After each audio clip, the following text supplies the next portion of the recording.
It's good to have you back from that very important segment where we got, financially educated from our Investment Plus segment. And of course, it's now that time for our second interview, which we will be conducting via a phone call with our next guest in the person of Mrs. Eniola Awoniyi. Ms. Eniola Awoniyi will be talking to us. She is the FCT Family Planning Coordinator, and you'll now understand our topic of conversation for this segment. Today is World Contraception Day, and the theme for this year's celebration is, or commemoration as the case may be, is the power of options. What all of this means, we have on the phone Mrs. Eniola Awoniyi. Good morning and thanks for joining us, madam. Good morning. It's good to have you on ASO Morning Show this morning. Yes, thank you. All right, World Contraception Day. A lot of people have been asking, what does this mean, contraception? Okay. Thank you very much. Happy to be with you. Contraception is simply defined, or is a process of intentionally or deliberately preventing conception, that is pregnancy. When a woman is not ready for pregnancy, you take some drugs or you use some devices, or simply by taking up some surgical habits to prevent conception. That's simply what it means. Okay, thank you for that basis. But in Nigeria, what would you say hinders the widespread of access to conception and the education for it and awareness? Okay, the main purpose of the World Contraception is to increase awareness. But like in Nigeria, presently as we talk now, the contraceptive prevalence rate, or national, the last national demographic health survey was just 12%. 12%. Yes, wow. 12%.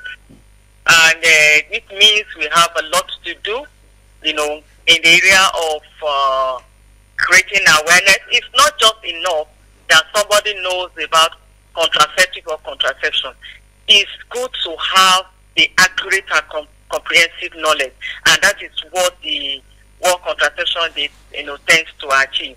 And like you said, for this year, the theme is power of options. That is, when there's adequate information, comprehensive information, then the contraceptives must be available. That is, making available a range of options, range of methods that a client can choose from. That is the whole essence. And when you create knowledge, when you create awareness, and the options are not available, we're not going to achieve anything. So that is why the concentration, the highlight of this year's World Contraception Day is to make available, the whole range of these contraceptives, so that clients can have autonomy, they can have the liberty and the right to, the right choices. And this means you are creating, you are fulfilling the reproductive health rights of the individual or couples by making this available. So they have, right, informed choice, that is through the knowledge they have achieved. They have free choice, and they also have full choice. Free choice means you're choosing not out of coercion, you're choosing by your own what you want. And again, full choice means all the options are available for you to choose from. That is the right-based approach to use of contraceptives. Okay, but has cultural and religious factors affected this campaign for women to have access to contraceptive techniques? Of course, that's very correct.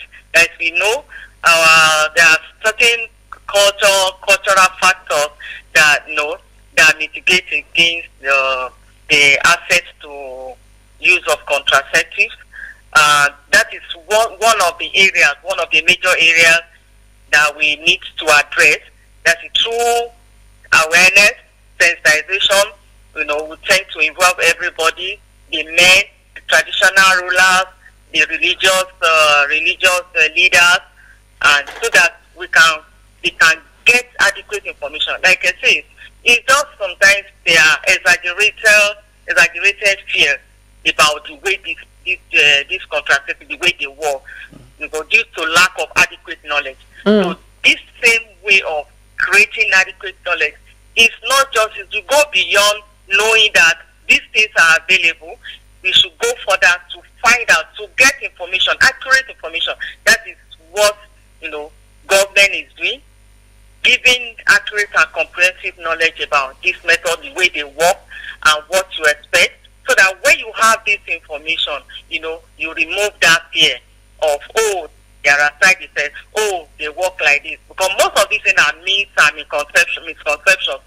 So, when you give information, you are able to disperse and disabuse their mind of some of these misconceptions about the use of contraceptives. I would like to ask, is there a relationship or a correlation between the prevalence of contraception or contraceptive techniques and prevention of STIs and STDs? Of course, that's very correct. That's very correct. There are there are contraceptives that they have dual purposes. They prevent pregnancy, and also they help to prevent the spread of STI, including HIV and AIDS. That's the one we call the barrier method, the male and the female condom. And that now takes us to the issue of dual protection. There are even situations during your interaction as a family planning provider with a client, you tend to discover risk of sexually transmitted infection. So there's what we call dual protection. Even when she opts for a method of family contraception, you still along counsel for the use of barrier method, either the male or the female condom. It's either she's using the condom alone, which will give her the true protection from pregnancy and from contracting infection, or she uses the particular method along with condom. That's what we call dual protection. So in addition to contraceptive uses, contraceptives also help to prevent the spread of STI, that's sexually transmitted infection, and including HIV and AIDS. The work you do might be very controversial, because I know in some climes it is even advised that you start your young girls on contraception, and that I know in Nigeria might be met with very, very stiff, or a world rather, where you start talking about contraception with young girls to prevent teenage pregnancies and all of that. How do you strike a balance in advocating for contraception while not looking like you're promoting early sex? Okay, thank you very much for that question. It's really a very controversial one. But providers have been trained. Like, if you have the women of reproductive age, it's from 15 to 49. Exactly. That is in Nigeria. Yeah, 15 years to 49 years of age. We are women of reproductive age. Those who have the right to access family planning services. But if you look within this age, there are people of this age, even 15, that are already married. So those are they have access to contraception, child spacing services. Even those that are not married. If you are in a facility or you are a provider and a young person walks to you a request for information or education or a method of family planning, what comes to your mind? What comes to your mind is that he or she is already, sexually active. That's what it means. So by depriving him or her, we tend to look at it, the complication, the risk of, of becoming, of having an unintended pregnancy that eventually becomes unwanted, and the risk of unsafe abortion now comes in. Even if eventually there's no risk of unsafe abortion, she keeps that pregnancy. That pregnancy is unlikely to receive adequate care, and before you know it, complications happen, maternal complications, neonatal complications, and unsafe abortion is one of the leading cause of maternal death. Even in Nigeria, these indices in Nigeria, they are really very bad. Maternal mortality, maternal morbidity, child and neonatal death, neonatal morbidity is very high in Nigeria. So what are we now talking about? If they are already sexually active, you keep on counseling them. We talked about prevention of STI.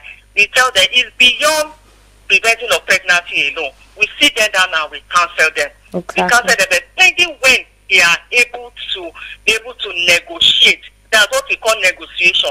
We try to empower them, strengthen them, give them adequate information that it's their right to reject. You don't have to accept when you don't want it. Exactly. And when you know the risk, we open their minds and we give them that adequate information for them to know that you can negotiate. And it sees that if sex does not help you to keep pregnant and to keep a relationship, and it does not mean you are proving to love that person. So we tend to empower them. They don't just come and we just give them the method. But for them to have come to you, it means they need that services. It means they are already sexually active. In that situation, what do you do as a provider? You have to help that child. Exactly. And we have to follow them. Sometimes their parents come with them.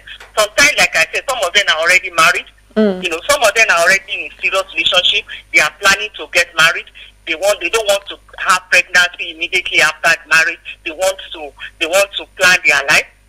So it's a holistic care. You don't just catch them and start giving them a method. Right. Thank you so much, Mrs. Eniola Awoniyi. I wish you were in the studio, would have had a longer conversation. Maybe we'll drag you in one of these days. But thank you for being part of the program and telling us all about contraception, World Contraception Day. Exactly. Thank you very much, madam. And it's really been an educative, very, very educative session with Mrs. Awoniyi, who is the FCT Family Planning Coordinator. And of course, it's on this note that we draw the curtains on the show this morning.